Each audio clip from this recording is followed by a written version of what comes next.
আসসালামু আলাইকুম। আমার আজকের রেসিপি মজাদার বাটা মাছের ভর্তা। অনেকদিন ধরে পড়ে থাকা ফ্রিজের মাছ দিয়ে কিভাবে মজাদার ভর্তা তৈরি করবেন সেই রেসিপি নিয়ে আজকে আমি হাজির হয়েছি। আশা করছি আপনাদের কাছে মজাদার এই ভর্তার রেসিপিটি ভালো লাগবে। আর যেহেতু মাছগুলো অনেকদিন ধরে ফ্রিজে ছিল, তাই দেখতে কিন্তু এরকমটা হয়েছে। মাছগুলোকে আমি লবণ আর লেবুর রসে ভালো করে ধুয়ে পরিষ্কার করে নিয়েছি। এখন মাছের মধ্যে দিয়ে দিচ্ছি পরিমাণ মতো মরিচের গুঁড়া, হলুদের গুঁড়া, পরিমাণ মতো লবণ আর অল্প একটু রসুন আর আদা বাটা। রসুন আর আদা বাটা দিলে ভর্তার স্বাদটা অনেকটাই ভালো আসবে। মশলার সাথে মাছগুলো ভালো করে মাখিয়ে নিচ্ছি। মশলার সাথে মাছগুলো মাখিয়ে মোটামুটি 10 মিনিটের মতো রেস্টে রেখে দিব। এরপরে চলে যাব ভেজে নেওয়ার জন্যে। একটা ফ্রাই প্যানের মধ্যে পরিমাণ মতো সয়াবিন তেল দিয়ে দিচ্ছি। তেলটাকে প্রথমে হাই হিটে ভালো করে গরম করে নিব।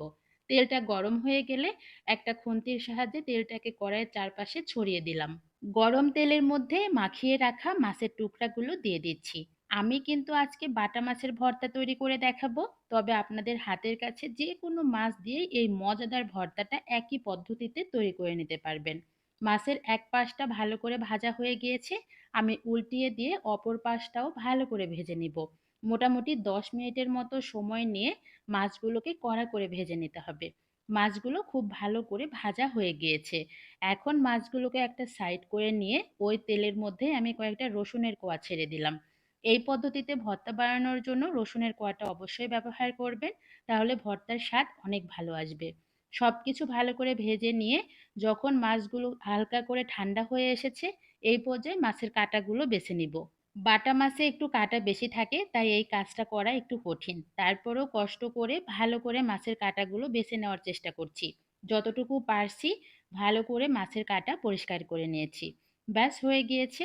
এখন আমি চলে যাব ভর্তা বানানোর মেইন প্রসেসে। একটা বাটির মধ্যে আমি অনেকগুলো শুকনা মরিচ নিয়ে নিলাম। সাথে নিয়ে নিচ্ছি পরিমাণ মতো লবণ।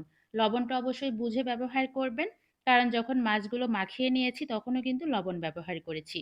লবণ আর মরিচ ভালো করে কচলিয়ে নিয়েছি।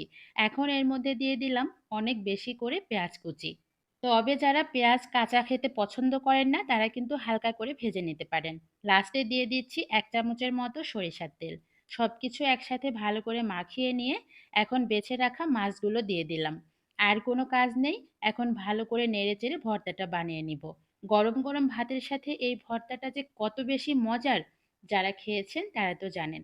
আর যারা একদিনও খান নাই, ফ্রিজের কোনায় কিছু মাছ পড়ে আছে, তাহলে এক্ষুনি গিয়ে মাছগুলো বের করে নিয়ে মজাদার এই ভর্তাটা তৈরি করে ফেলুন গরম গরম ভাতের সাথে পরিবেশন করার জন্যে।